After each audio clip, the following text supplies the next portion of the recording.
Venice, known as the City of Water, is a beautiful city in northeastern Italy made up of over 100 islands. It has many canals instead of roads, making it unique and charming. When you visit, start at St. Mark's Square, where you can see the stunning St. Mark's Basilica, famous for its golden mosaics. Don't miss the Rialto Bridge, the oldest bridge across the Grand Canal, which is a great spot for photos and local shops.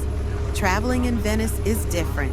There are no cars, so you can explore by walking or using boats called vaporetti, water buses, and gondolas. To make the most of your visit, consider getting a Venice card, which offers discounts on public transport and attractions. Be sure to try local dishes like seafood risotto and cicchetti, small snacks you can find in many cafes. Venice can get busy, especially in summer, so try to visit early in the morning or later in the afternoon to enjoy a quieter experience. Whether you're wandering through narrow streets or taking a scenic boat ride, Venice is a magical city that offers something special for every traveler.